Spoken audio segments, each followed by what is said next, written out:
शादी की दूसरी रात ही मेरे पति ने 50 लाख रुपए मेरे सामने रख दिए और कहा कि तुम सबको कहना कि मेरा पति नामर्द है और मुझे इससे तलाक चाहिए, यहाँ तक कि तुम मुझसे तलाक ले लोगी। मैं हैरान हुई क्योंकि मेरा पति तो बिल्कुल ठीक था, फिर वो ऐसे क्यों कह रहा था। मैं एक गरीब घर की लड़की थी, पैसे देखकर लालच में आ गई और पति से 5 दिन का वक्त मांग लिया। 5वीं रात जब मेरा पति कमरे में आया तो मैंने उसे ऐसी चीज दिखाई कि उसने, मेरा नाम नैना है, मेरा संबंध एक गरीब घराने से था, मैं अपने माँ बाप की इकलौती बेटी थी और शक्ल और सूरत की भी बहुत खूबसूरत थी। हम एक ऐसे इलाके में रहते थे जहाँ बहुत से अमीर लोग रहते थे, लेकिन हमारा घर छोटा सा था। पर मुझे इस बात की खुशी थी कि मेरे माँ बाप ने मेरी हर ख्वाहिश पूरी की थी। ये घर हमें बाबा की नौकरी की वजह से मिला था और फिर मेरे बाबा ने इसे किस्तों में खरीद लिया था। मुझे अमीर बनने का बहुत शौक था। मुझे अमीरों की जिंदगी जीना अच्छा लगता था कि जिसमें कोई टेंशन ना हो, जब दिल करे शॉपिंग पर जाऊं और जब चाहूं होटल में खाना खाऊं। लेकिन मैं जानती थी कि मेरी किस्मत बदलने वाली नहीं है। हम लोग जिस तरह के थे, मेरे लिए कल को रिश्ता भी इसी तरह का आना था। हमने सारी जिंदगी बस ख्वाब ही देखते रह जाना था। हमारे घर के बिल्कुल सामने एक छोटा सा पार्क था। एक दिन उस पार्क में चलती जा रही थी कि एक बूढ़ी औरत मेरे सामने आकर फिसल गई। मैं फौरन उनकी तरफ बढ़ी और गिरने से पहले ही उनका हाथ थाम लिया। फिर बड़ी मुश्किल से उन्हें बेंच पर बैठाया। मैं उनके कपड़े साफ करने लगी। उन्होंने बहुत खूबसूरत साड़ी पहन रखी थी जो कि बहुत कीमती लग रही थी। वो मुझे कहने लगी, तुम क्या कर रही हो? मैंने कहा, कोई बात नहीं, आपके कपड़े खराब हो गए हैं, इन्हें साफ कर रही हूँ। उन्होंने शुक्रिया कहा। फिर मेरा नाम पूछा और पूछा कि तुम कहाँ रहती हो? मैंने कहा, सामने वाला घर ही मेरा है, वहीं से यहाँ पार्क में कभी कभी आ जाती हूँ। मेरी एक दोस्त भी है, मैं उससे बात कर लेती हूँ। उन्होंने मुझे कहा कि जब मैं फिसली तो आसपास और भी बहुत से लोग मौजूद थे, लेकिन तुमने मेरी मदद की, ऐसा क्यों किया तुमने? मैंने कहा कि ये सब मुझे मेरी माँ सिखाती है। वो कहती है जब तुम्हें दूसरों की मदद करने का मौका मिले उसे हाथ से जाने ना देना, क्योंकि ऊपर वाला दूसरों की मदद करने वालों को पसंद करता है। मैंने उस बूढ़ी औरत को अपना नाम भी बताया और अपना घर भी दूर से दिखा दिया, लेकिन मुझे मालूम नहीं था कि वो बूढ़ी औरत कुछ ऐसा करेगी कि मुझे ही हैरान कर देगी। अगले दिन वो मुझे फिर से पार्क में मिली। उसके साथ एक लड़का भी था जो मेरी ही उम्र का लग रहा था। उन्होंने मुझे दूर से देख लिया था और फिर पास आने का इशारा किया।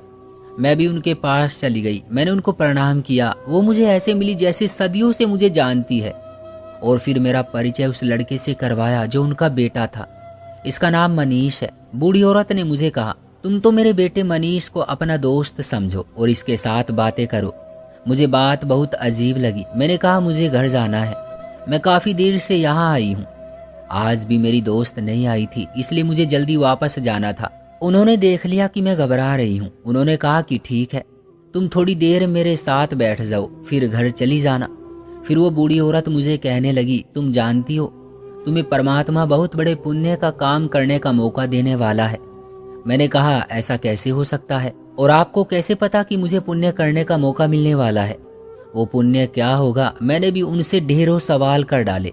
वो बोली, ये पुण्य का काम बहुत बड़ा है, तुम्हें इसका बदला भी बहुत ज्यादा मिलेगा, लेकिन तुम्हें मजबूत होना पड़ेगा, बहुत चालाक होना पड़ेगा। क्या तुम ऐसा कर सकती हो? मैंने कहा, मुझे आपकी बातों की बिल्कुल भी समझ नहीं आ रही। आप क्या कहना चाहती हैं? आप जो भी कहना चाहती हैं खुलकर बताएं। मैं वादा करती हूँ कि मैं अपनी तरफ से पूरी कोशिश करूंगी कि मैं क्या कर सकती हूँ। उन्होंने कहा कि मैं तुम्हें जरूर बताऊंगी, लेकिन अभी नहीं, जब वक्त आएगा तुम्हें हर बात बता दूंगी। खैर, अभी तुम घर जाओ, कल मिलते हैं। अब मैं रोज उनसे मिलती थी क्योंकि वो भी इसी पार्क में आया करती थी। मेरा भी घर में दिल नहीं लगता था। शायद उस बूढ़ी की बातों ने मुझे बेचैन कर दिया था। फिर एक दिन वो बूढ़ी औरत मेरे घर आ गई। मैंने उन्हें देखा तो प्रणाम करने के लिए उनकी तरफ जाने लगी, मगर मेरी माँ ने मेरा रास्ता रोक लिया और कहा कि बेटी, क्या कर रही हो? ऐसे मुंह उठाकर अंदर जा रही हो? जाओ, जाकर पहले तैयार हो जाओ। मैंने कहा, मैं तैयार क्यों हो जाऊं? ठीक है, वो मेहमान है। लेकिन अभी मेरे शब्द मेरे मुंह में ही थे कि मेरी माँ ने कहा, पागल लड़की, वो औरत तुम्हारा रिश्ता देखने आई है, क्या उनके सामने ऐसा मुंह लेकर जाओगी? मेरे कदमों तले से जमीन निकल गई और मुंह खुला का खुला रह गया। वो मेरे लिए रिश्ता लेकर आई थी और अपने उसी बेटे का। लेकिन ऐसा कैसे हो सकता था? मेरा मुंह पहले से ही वो अच्छी तरह देख चुकी थी। खैर, मैं जल्दी से तैयार हो गई और ऐसे पेश आई जैसे उनको नहीं जानती। फिर उन्होंने खुद ही बता दिया कि आपकी बेटी को मैंने पार्क में देखा था, बहुत प्यारी बच्ची है। मेरे माँ बाप तो इस रिश्ते से बहुत खुश थे। उन्होंने मेरा रिश्ता मनीष से तय कर दिया था, लेकिन मुझे उन पर बहुत गुस्सा आया था क्योंकि मुझे अभी शादी नहीं करनी थी। वो सब हंस हंसकर बातें कर रहे थे। फिर उस बूढ़ी औरत ने मुझे अपने पास बुलाया। क्या जरूरत है? बूढ़ी औरत ने कहा कि नैना अब मेरी बेटी है और मैं इसके लिए तोहफा लाई हूँ। घर वाले भी खुश थे। शाम तक बातें होती रही। जब वो औरत चली गई तो मैंने सबके सामने उस डब्बे को खोला। उसमें मेरे लिए एक मोबाइल फ़ोन था और उसमें सिम भी डाली हुई थी। मेरे माँ बाप तो इस महंगे मोबाइल को देखकर खुश हुए थे, मगर मुझे अच्छा नहीं लगा था। जब मैं अपने कमरे में गई तो उस मोबाइल पर एक कॉल आ रही थी। वो कॉल मुझे मेरी होने वाली सास ने की थी। फिर उन्होंने मुझे ऐसी बात बताई कि मेरे कदमों तले से जमीन निकल गई। उनका कहना था कि मेरे बेटे ने तुम्हें पहली नज़र में पसंद कर लिया था। तुम जरूर समझ रही होगी कि मैंने तुम्हें अपनी बहू बनाने का फैसला क्यों किया है। दरअसल ये फैसला मेरे बेटे का था।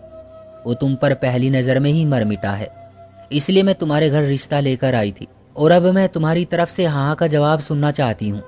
बेटी, मैं तुम्हें बहुत खुश रखूंगी। मैं क्या कहती, मैंने उनको बस इतना कह दिया कि जैसे मेरे माँ बाप की मर्जी होगी वो आपको बता देंगे। वो इस बात पर भी बहुत प्रभावित हुई कि मैंने ऐसी बात बोली है। खैर, मेरी शादी पक्की हो गई। शादी की बात होने से लेकर मंगनी और फिर मंगनी से विदाई तक मेरे लिए इतने तोहफे आए कि मैं भी हैरान रह गई। एक से एक महंगा तोहफा, और वो भी सारे के सारे मनीष की तरफ से थे। इसका मतलब कि वो वाकई मुझे बहुत पसंद करता था। कहीं किसी किताब में पढ़ा था कि अगर आपने शादी के बाद खुश रहना है तो ऐसे आदमी से शादी करें जो आपसे मोहब्बत करता हो। अगर उस लड़के को मुझसे मोहब्बत हो गई तो फिर तो मैं बहुत खुशकिस्मत थी। वो खूबसूरत भी था, मुझसे मोहब्बत भी करता और माँ भी उसकी बहुत अच्छी थी। यहाँ तक कि उसका खानदान भी छोटा सा था। उसकी माँ मुझे वैसे ही बहुत अच्छी लगती थी, यानी कि मेरी सास खुशी से फूली ना समा रही थी। पहले मेरा शादी करने का कोई मूड नहीं था, लेकिन अब मुझे बहुत अच्छा लग रहा था। अब मैं अपने घर आ गई। मेरा कमरा बहुत खूबसूरती से सजाया गया था। मैं बस वही देखती जा रही थी। दरवाजे पर हल्की सी आहट हुई। मैं सीधी होकर बैठ गई, मगर उस वक्त मनीष नहीं बल्कि मेरी सास आई थी। वो मेरे कमरे में आई, मेरा हाथ पकड़कर पहले मेरी तारीफ की, फिर मुझे प्यार किया और कहने लगी, बेटी, मैंने तुम्हें कहा था ना कि ऊपर वाला तुम्हें एक बहुत बड़े पुण्य के काम को करने का मौका दे रहा है। किसी को सही राह पर लाना भी तो पुण्य का काम ही होता है। किसी को बदलना भी तो पुण्य ही है। अगर कोई बुरा इंसान है और उसको एक अच्छा इंसान बना दो तो तुम्हें नहीं लगता कि ये बहुत बड़ा पुण्य है? मैं आपकी बात समझी नहीं। आप जो कुछ कह रही हैं वो बेशक बहुत ही अच्छा काम है, इसे पुण्य कह सकते हैं। आप मुझे पूरी बात बताएं, मैं वही करूंगी। इस बात पर वो हंसी और कहने लगी, अभी बहुत दिन है, तुम इस घर में एडजस्ट हो जाओ। मनीष की तो रूटीन है कि वो सुबह ऑफिस जाता है और रात को आता है। पूरा दिन होगा हमारे पास, हम लोग बातें करेंगे। कहते हैं अगर आपकी सास अच्छी हो तो आप खुद को 50% खुशकिस्मत समझने लगते हैं, और बाकी की खुशकिस्मती इस बात पर टिकी है कि आपका पति भी बहुत अच्छा हो। थोड़ी देर के बाद मनीष कमरे में आया। उसके हाथ में एक ब्रीफ केस था। खुशी से मेरे दिल में लड्डू फूटने लगे, यानी कि मेरा मुंह दिखाई का तोहफा इतना कीमती था कि मनीष उसको ब्रीफकेस में डालकर लाया था, वरना आज की रात ब्रीफकेस का क्या काम था। मैं इन्हीं सोचों में गुम थी जब मनीष ने मुझसे बातें करना शुरू कर दी। उसने मुझसे बहुत अच्छे तरीके से बात की। फिर उसने कहा, कल मुझे बहुत से काम है और वो भी दिन के टाइम पास ही शहर में, इसलिए आप अभी थकी होंगी, मैं भी थक गया हूँ, हम लोग सो जाते हैं। मुझे उसकी ये बात अच्छी लगी, उसने मेरा एहसास किया था। लेकिन एक बात बहुत बुरी लगी, उसने मुझे वो ब्रीफकेस नहीं दिया था, बल्कि उसे अलमारी में रख दिया। मैंने भी सोचा कि शायद वो थके हुए हैं, आराम करना चाहते हैं। मेरा तोहफा मुझे कल देंगे, हो सकता है इसमें हनीमून के टिकट हों। मैं तो बहुत खुश थी, सब शानदार था। मेरे बाबा और मेरी माँ भी बहुत खुश थे। लेकिन अगले दिन रात को कुछ ऐसा हुआ कि मेरे कदमों तले से जमीन निकल गई। मैं हैरान परेशान बैठी मनीष को देख रही थी। उसने कमरे का दरवाजा बंद किया और मेरे सामने बैठ गया। मुझसे पूछा, क्या तुम ठीक हो? मैं तो ठीक हूँ, लेकिन आप ये सब क्यों पूछ रहे हैं? थोड़ी देर बाद उसने वही ब्रीफकेस उठाकर खोला और मेरे सामने रख दिया। मैं हैरान रह गई। वो ब्रीफकेस नोटों से भरा हुआ था, उसे मुश्किल से बंद किया गया था। मनीष ने 2 पल मुझे देखा और फिर कहने लगा, मैं दावे से कह सकता हूँ कि तुमने इतने पैसे एक साथ नहीं देखे होंगे। मैंने कहा मगर मुझे इन पैसों का क्या करना है। मनीष ने कहा जो बात मैं तुमसे अब करने वाला हूँ इस बात को गौर से सुनना और एक पल के लिए भी इसे मजाक ना समझना। ये सारे पैसे तुम्हारे हो सकते हैं। मैंने उसे देखा, ऐसा कैसे हो सकता है? तुम्हारा क्या मतलब है? मुझे क्या करना होगा? उसने मुझे कहा कि तुम समझदार हो, ये सारे के सारे पैसे इसी सूरत में तुम्हारे हो सकते हैं जब तुम कोई भी बहाना बनाकर मुझसे तलाक ले लो। हमारी शादी का दूसरा दिन था। मैं अपनी शादी से बहुत खुश थी। जब उसने कह दिया कि तुम मुझसे तलाक ले लो तो मेरा दिल बैठ गया। समझ में नहीं आ रहा था कि क्या जवाब दूं। वो तो पहले ही कह चुका था कि इस बात को मजाक ना समझना, ये मजाक नहीं है। मैंने उससे पूछा कि तुम ये सब क्यों कह रहे हो? क्या तुम मुझसे खुश नहीं हो? तुमने तो मुझसे पसंद की शादी की है। तुम तो मेरे दीवाने थे, रोज मेरे लिए तोहफे भेजा करते थे।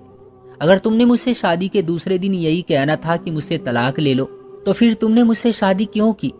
मनीष कहने लगा, मैंने तुम्हें कोई तोहफा नहीं भेजा, बल्कि तुमने मुझे पसंद किया था और तुम ही मुझे तोहफे भेजा करती थी। मैं तो पागल हो रही थी क्योंकि मैंने भी मनीष को कोई तोहफा नहीं भेजा था। मेरे पास तो तोहफे खरीदने के पैसे ही नहीं थे। ऐसा लग रहा था कि कोई मेरे साथ खेल खेल रहा था, पर ऐसा कैसे हो सकता है? मनीष ने कहा कि मेरी बात गौर से सुनो। अगर तुम मुझसे तलाक ले लो तो ये 50 लाख तुम्हारे हो सकते हैं, लेकिन तुम्हें इसके बदले मुझसे तलाक मांग कर लेना होगी, वो भी सबके सामने। और मैं ऐसा क्यों कर रहा हूँ ये बाद में मैं तुम्हें बता दूंगा, लेकिन अभी मुझसे ये बात मत पूछना क्योंकि मैं तुम्हें अभी नहीं बता सकता। और अगर तुमने मेरी बात ना मानी तो मैं किसी भी तरह तुमसे जान छुड़वा लूंगा। बेहतर है तुम मेरी बात मान जाओ। मैंने उनको कहा कि मैं सोच कर बताऊंगी क्योंकि फिलहाल मुझे कुछ समझ नहीं आ रहा था। मैंने मनीष से 5 दिन का वक्त ले लिया। मनीष कहने लगा, ये बात हम पति पत्नी के बीच ही रहनी चाहिए।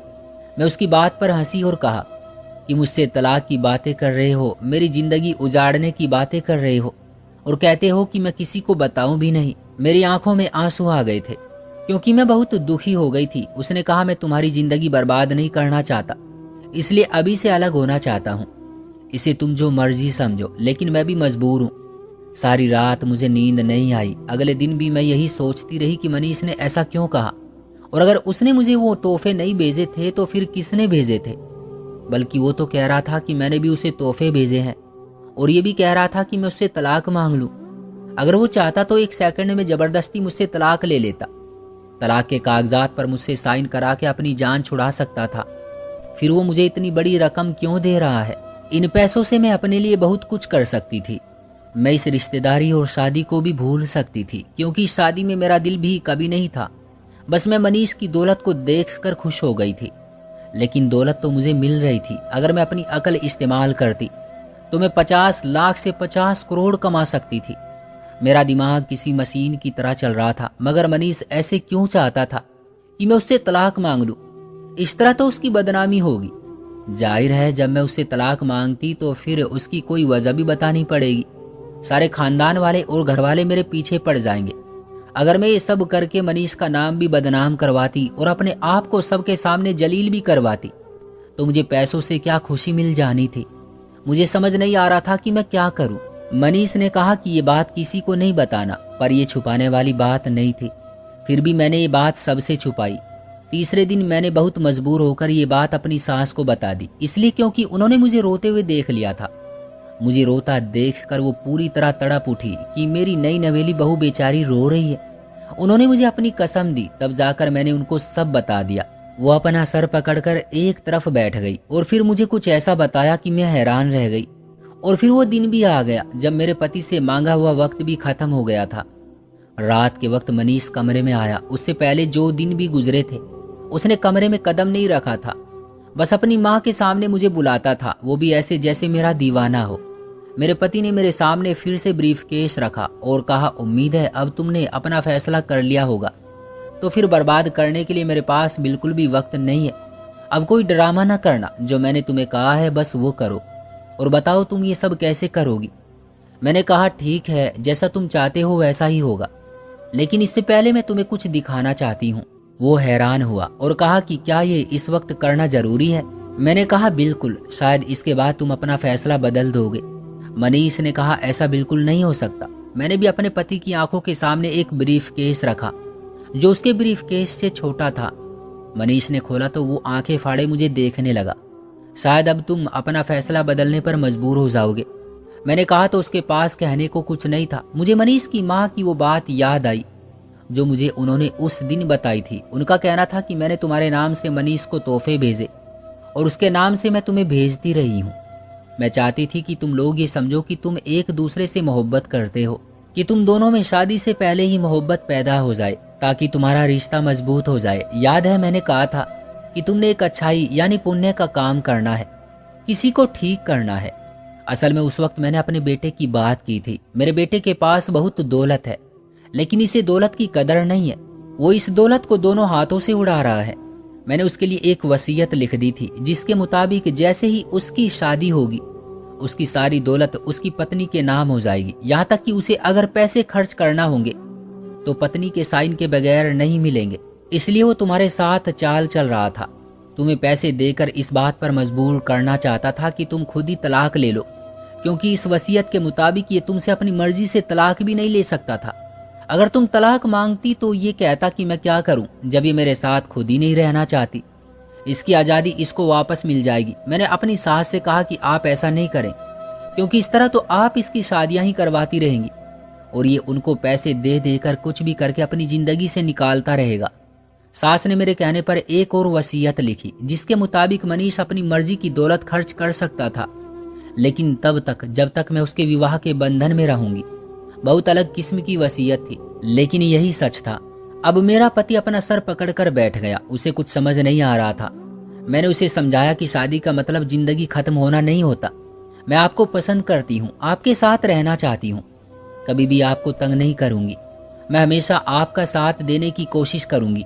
मेरे पति ने 2 दिन तक मुझसे बात नहीं की, लेकिन फिर अपनी माँ के समझाने पर उसने मुझसे और अपनी माँ से माफ़ी मांग ली और मुझे छोड़ने का इरादा बदल दिया। हम लोग घूमने के लिए देश से बाहर गए। वापस आए तो हम एक दूसरे की मोहब्बत में गिरफ्तार हो चुके थे। मैंने बहुत ही समझदारी और अपनी सास के कहने पर अपने पति को मना लिया था। उसकी पहले की जिंदगी बहुत अय्याशी में गुजरी थी। उसको पैसों की कोई कदर नहीं थी, इसलिए मेरी सास ने उसकी मेरे साथ शादी की थी और अब मनीष मेरे साथ बहुत खुश है। दोस्तों, आपका क्या कहना है इस कहानी के बारे में? कमेंट बॉक्स में हमें जरूर बताइएगा। वीडियो को लाइक और चैनल को सब्सक्राइब कर लीजिएगा ताकि आने वाली वीडियो आपको तुरंत मिले। मुझे दीजिए अगली वीडियो तक इजाजत। तब तक के लिए धन्यवाद।